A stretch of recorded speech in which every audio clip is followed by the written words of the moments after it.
Now that Pokemon Sword and Shield has been out for some time now, I think it's time to get into the nitty-gritty details of the Pokemon themselves. And today we are looking at the Gigantamax Pokemon. We have 25 of these Gigantamax Pokemon in the game, and they all have some really unique functions and looks to them. Now, if you guys stayed on the channel with me for a while, you will know that this is my very first Pokemon game in the entire franchise. And of course, I'm not going to give you false information or stuff that I don't know about all the nitty-gritty details. But one thing that I can give you is today's video, which is based on the real-life counterparts of these Gigantamax Pokemon. What are they supposed to be? Whether it's a specific animal, insect, or some type of thing that we have in our everyday lives, we are going to compare each one to what they are trying to be and what they actually mean in the lore of Pokemon.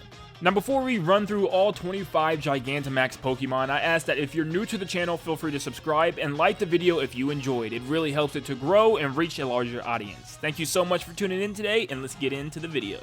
The first one we have here is Orbital, and he's probably one of the easiest ones on this list. He's clearly based off of a UFO from sci-fi, and if you look underneath him, he has the spotlight and even the glowing buttons and switches along the top. Something else that is actually really different with Orbital compared to the other Gigantamax Pokemon is he has the Gigantamax clouds below him rather than above him, which is just a neat touch.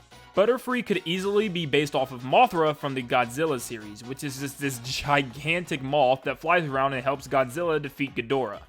Corviknight's Gigantamax form is really just a giant version of him. The only thing that's really kind of based off of is maybe the Black Knights. No, I'm not talking about Fortnite, but Black Knights have all this dark armor and face plates, and this is kind of what he has. It looks more, appealing when he is in his Gigantamax form. It also could be formed off of the Crow, the Jackdaw.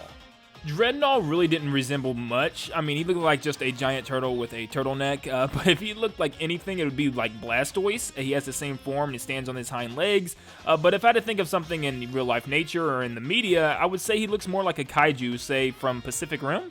Kingler develops more delicious-looking crab legs, as you can see that there's more spikes on them that resemble the real deal, but his beard is kind of resemblance of an older pirate that has been at sea for a long time.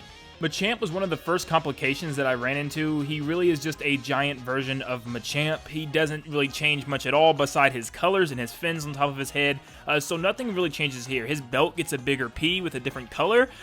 That's really the general gist. Ging Guard turns into Travis Scott's head from the Astroworld cover. No, but to be more specific, he turns into a theme park scary entrance like we see with the giant clowns when you walk through their mouths, and he really just is the embodiment of fear here. Garbodor just turns into a giant junkyard, where he has a plane on him, a wind-up boat, a Lego brick tower, a train for a tail, he has cars on him, dead fish, and even a Clefairy Pokemon doll, along with Whimscott's substitute doll. He has a Master Ball on him, and his ripped bag on top of his head is a lot more noticeable now. Scorch is a giant centipede. There really isn't much media based around this, but there is a old folklore about a giant centipede that terrorized the town called the Omukade. And based on some of his moves and the way he forms himself, he turns into a radiator coil, which is this type of coil that heats up in order to either cook things or get things running. And that could also be a coil within your oven. Now, at first sight, Colossal looks like a giant rocky volcano that is full of nothing but charcoal, but if you look closely, he's actually based off of a classic stove or classic furnace design, where it's really antique, and you can kind of see the doors of the stove entrance or the furnace entrance. Meowth looks to be like a giant cat scratcher. If you notice them, they're very tall and skinny, like totem poles that the cats can climb up and start scratching away on. The only other thing that could possibly be resembling is just a cat being stupid and standing on its two legs. I really don't know here. He could also be resembling those Japanese good luck cat dolls. Alchemy turns into a giant cake of some type of special event, whether it be birthday, but to me, it looks definitely like a wedding cake. Her hair goes all the way down along the back like the icing, and there's fruit along each layers, which is a pretty cool touch. Now, we all pretty much know at this time that Pikachu was originally based to be a squirrel, and then they molded him into an electric mouse. Well, his Gigamax form is just a bigger version that kind of looks like a hamster. He's a giant fat mouse. And the only really genus species that I could find was the Steatomies. The Steatomies are just this thicker version of a rat. They're just bigger, fatter, and they're more cuddlier, if you ask me. Evie doesn't change much at all. This was a difficult one because she just turns bigger with a bigger mane around her, and of course bigger ears and a bigger tail. She just bigger. It's just a bigger fox with a thicker mane. It's the only thing I could really think of. Flapple is a giant apple with a giant mutated worm from the inside. Well, since it's a grass dragon type, it's probably some type of dragon or some type of Komodo lizard or something like that. The shininess on the outside of the apple also kind of imitates a caramel apple, and his eyes are actually the seeds of apple if you look really closely. This dragon-type creature also kind of varies to look like a rye water dragon from Japanese lore, and when he goes down into the apple, he obviously squirts out tons of apple juice everywhere, or little apple sauce, whatever you want to call it, apple filling. Grimmsnarl looks like he turns into the giant monster Grendel from the Legend of Beowulf stories, and he also looks like he could be a really tall Ani or a troll. Caterine is like a really small Pokemon controlling a mech from the inside of the head. If you look, you can clearly see that she is a little person inside this thing. She has windows in her hair that looks like on the side of the head that she can look out of, but the whole design of Caterine was based off of the Witch's Ladder, which is a bundled up cord or hair, which you can see with her hair. Her hair could also resemble Rapunzel.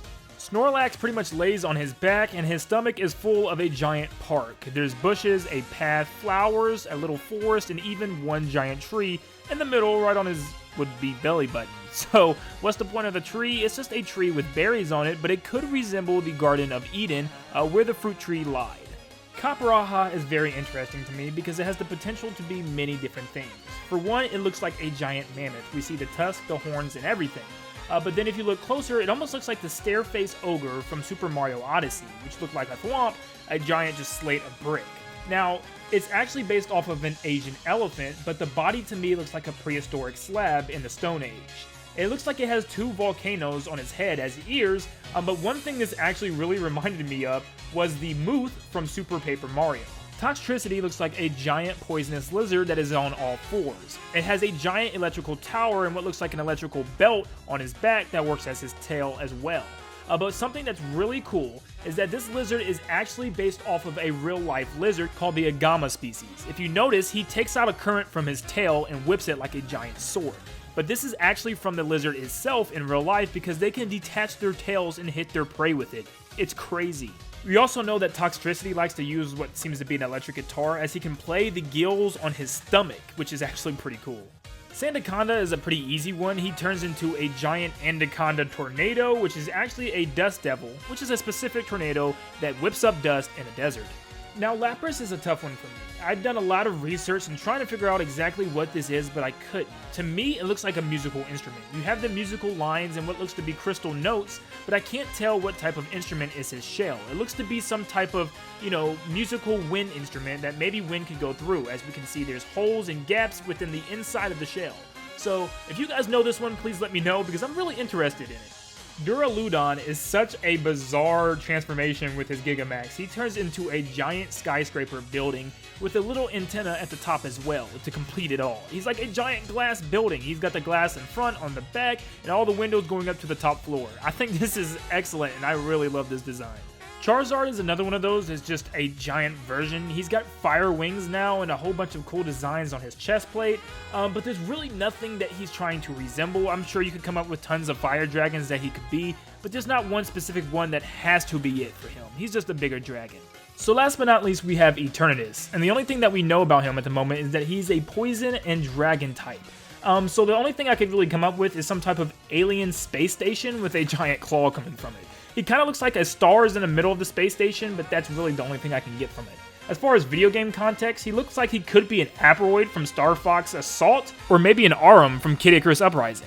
And with that, guys, that is all 25 Gigantamax Pokemon in Pokemon Sword and Shield. Thank you guys so much for tuning in today. If there was anything else that these Pokemon resemble to you, please be sure to let me know in the comments down below. And let me know what the heck Lapras was. I still cannot figure out. I know that's some type of musical instrument, but I just cannot put my tongue and my finger on it at the moment.